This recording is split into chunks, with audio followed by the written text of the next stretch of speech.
ঐতিহাসিক রূপান্তরের সূচনা, বহু প্রতীক্ষার অবসান, অবশেষে কার্যকর হতে যাচ্ছে জাতীয় নবম পে স্কেল। ধাপে ধাপে বাস্তবায়নের রোডম্যাপ ঘোষণা। জুলাই থেকেই শুরু বেতন বৃদ্ধির প্রথম ধাপ।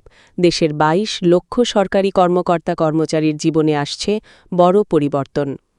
বন্ধুরা, বিস্তারিত আলোচনা যাওয়ার পূর্বে এখনও যারা চ্যানেলে সাবস্ক্রাইব করেননি, দয়া করে এখনই চ্যানেলটি সাবস্ক্রাইব করে বেল বাটনটি অন করে দিন। দীর্ঘদিনের অপেক্ষা, দাবি দেওয়া এবং নানা আলোচনার পর অবশেষে দেশের সরকারি কর্মকর্তা কর্মচারীদের জন্য জাতীয় নবম পে স্কেল কার্যকর করার পথে আনুষ্ঠানিক অগ্রগতি শুরু হয়েছে। জাতীয় সংসদ অধিবেশনে আজ প্রধানমন্ত্রী তারেক রহমান একটি বিস্তৃত ও গুরুত্বপূর্ণ বিবৃতি প্রদান করেন, যেখানে তিনি এই পে স্কেলের প্রয়োজনীয়তা, বাস্তবায়ন পদ্ধতি, সম্ভাব্য চ্যালেঞ্জ এবং ধাপে ধাপে কার্যকর করার পূর্ণাঙ্গ রূপরেখা তুলে ধরেন। তার এই ঘোষণার মধ্যে দিয়ে দেশের প্রশাসনিক কাঠামোতে একটি নতুন যুগের সূচনা হতে যাচ্ছে বলে মনে করছেন বিশ্লেষকরা।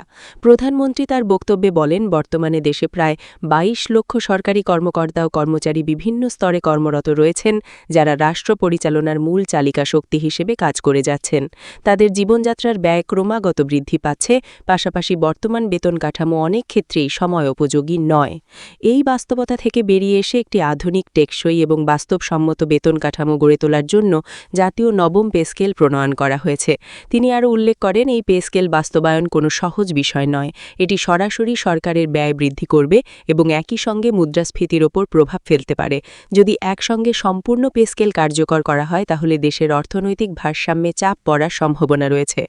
এই কারণে সরকার অত্যন্ত সতর্কতার সঙ্গে ধাপে ধাপে বাস্তবায়নের কৌশল গ্রহণ করেছে, যাতে একদিকে যেমন সরকারি কর্মচারীরা উপকৃত হন, অন্যদিকে দেশের অর্থনীতি স্থিতিশীল থাকে। সরকারের পরিকল্পনা অনুযায়ী জাতীয় নবম পে স্কেল একাধিক ধাপে কার্যকর করা হবে। প্রথম ধাপ শুরু হবে আগামী জুলাই মাস থেকে, যেখানে বেতন বৃদ্ধির একটি নির্দিষ্ট অংশ কার্যকর হবে।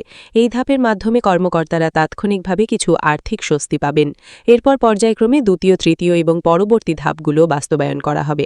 প্রতিটি ধাপে অর্থনৈতিক পরিস্থিতি বিবেচনা করে সিদ্ধান্ত নেওয়া হবে। প্রধানমন্ত্রী বলেন, এই প্রক্রিয়ার মাধ্যমে সরকার একদিকে যেমন কর্মচারীদের ন্যায্য অধিকার নিশ্চিত করতে চায়, অন্যদিকে দেশের সামগ্রিক অর্থনৈতিক স্থিতিশীলতাও বজায় রাখতে বদ্ধপরিকর।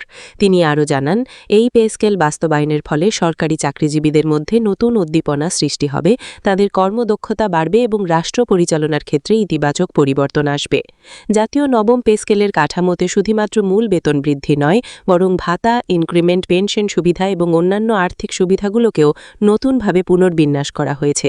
এর ফলে সরকারি চাকরিজীবীরা একটি পূর্ণাঙ্গ এবং আধুনিক সুবিধা কাঠামোর আওতায় আসবেন, যা তাদের ভবিষ্যৎ নিরাপত্তা নিশ্চিত করতে গুরুত্বপূর্ণ ভূমিকা রাখবে।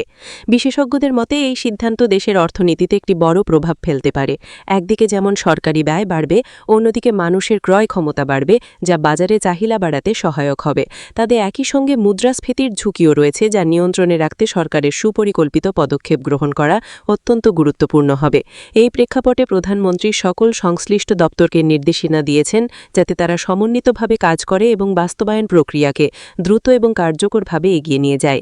তিনি আশা প্রকাশ করেন, সঠিক পরিকল্পনা এবং সময়োপযোগী সিদ্ধান্তের মাধ্যমে এই পে স্কেল দেশের জন্য একটি ইতিবাচক পরিবর্তনের দৃষ্টান্ত হয়ে উঠবে। সবশেষে বলা যায়, জাতীয় নবম পে স্কেল শুধুমাত্র একটি বেতন কাঠামোর পরিবর্তন নয়, বরং এটি দেশের প্রশাসনিক দক্ষতা, কর্মপ্রেরণা এবং অর্থনৈতিক ব্যবস্থার একটি গুরুত্বপূর্ণ রূপান্তরের সূচনা। এখন পুরো জাতির দৃষ্টি এই বাস্তবায়ন প্রক্রিয়ার দিকে, যেখানে প্রত্যাশা একটাই, সফলভাবে এই উদ্যোগ সম্পন্ন হোক এবং দেশের উন্নয়নের গতিকে আরও বেগবান করুক।